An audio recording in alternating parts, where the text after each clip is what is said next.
जो आउटलुक है बिल्डिंग की वो इम्प्रूव करनी है, उसकी सफाई इम्प्रूव करनी है, उसके जो फैसिलिटीज़ हैं जैसे लैब्स हैं, आईटी लैब्स हैं। लास्ट मुझे याद है शहबाज शरीफ साहब के दौर में आईटी लैब्स बनी थी, उसके बाद वो आईटी लैब्स अब इस तरह की हो गई हैं क्योंकि पिछले 5-7 साल सवाए करप्शन के यहाँ पर और कुछ नहीं हुआ। एक मैं बात नाम लिए बगैर करना चाहूँगी कि जब मैंने पंजाब टेक्स्ट बुक बोर्ड का मीटिंग मैंने ली तो मुझे ये सुन के मेरे औसान ख़ता हो गए कि जो पीटीआई का उस वक्त का एजुकेशन मिनिस्टर था उसने कम से कम पंजाब टेक्स्ट बुक बोर्ड के थ्रू 1 अरब रुपए की करप्शन की थी, साइज़ पेपर का छोटा करके।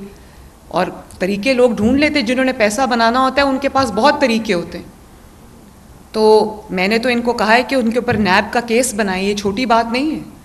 ये वो बच्चों की एजुकेशन का पैसा है जो उनकी एजुकेशन पे लगना चाहिए और ये लोगों की जेबों में जा रहा है। बहरहाल तो मैं उस बात पे अब ज़्यादा बात नहीं करना चाहती,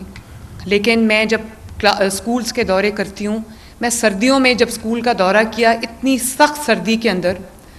फरवरी के महीने के अंदर बच्चे क्लासरूम्स में बैठे थे। बच्चियों के एक स्कूल में मैं गई, शीशे टूटे हुए थे दरवाज़ों के, खिड़कियों के, और इतनी सर्दी में वो बच्चियाँ बैठी हुई थी। अब गर्मी का मौसम है तो मैं गर्मी के मौसम में जब मैं स्कूल्स में गई, अभी मैं डेरा गाजी खान के स्कूल्स में गई तो मैंने देखा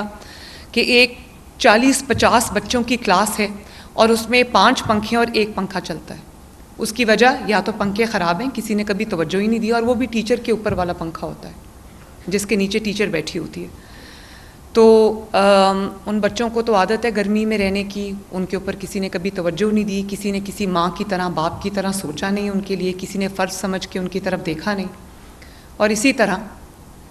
कुछ बच्चे ऐसे हैं जो क्लासरूम से बाहर, क्योंकि क्लासरूम्स में शायद जगह नहीं है, तो वो बरामदों में,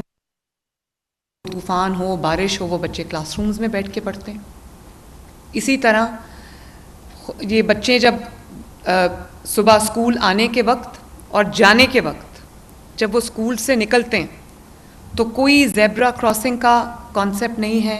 तमाम महज़ब ममालिक में होता है। बच्चे जो तो अकम्पनीड होते हैं उनके लिए तो ज़ाहिर है उनको हाथ पकड़ के लेकर जा रहे होते हैं,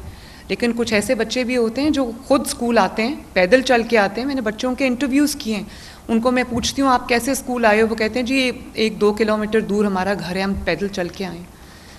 तो मैंने अब तमाम डीसीज़ को ये इंस्ट्रक्शंस दिए हैं, ट्रैफिक डिपार्टमेंट को मैंने ये इंस्ट्रक्शंस दिए हैं कि जहाँ जहाँ पब्लिक में बच्चों के पब्लिक सेक्टर के स्कूल्स हैं, इवन प्राइवेट सेक्टर जो स्कूल्स हैं, वहाँ पर ज़ेब्रा जो क्रॉसिंग बनाई जाए, मार्किंग की जाए। और मैंने ड्यूटीज़ लगाई हैं लोगों की कि जो बच्चे अकेले होते करके उनको वो सड़क जो है वो पार कराई जाए। और फिर मैंने ये भी देखा कि मुझे मैंने एक न्यूज़ देखी कि एक जो रिक्शा था, चिंगची रिक्शा जिसको कहते हैं,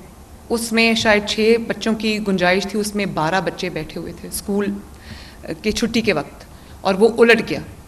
वो बच्चे गिर गए, वो एक्सीडेंट हो गया। अल्लाह का शुक्र है कोई जानी नुकसान नहीं हुआ, बच्चे बच गए।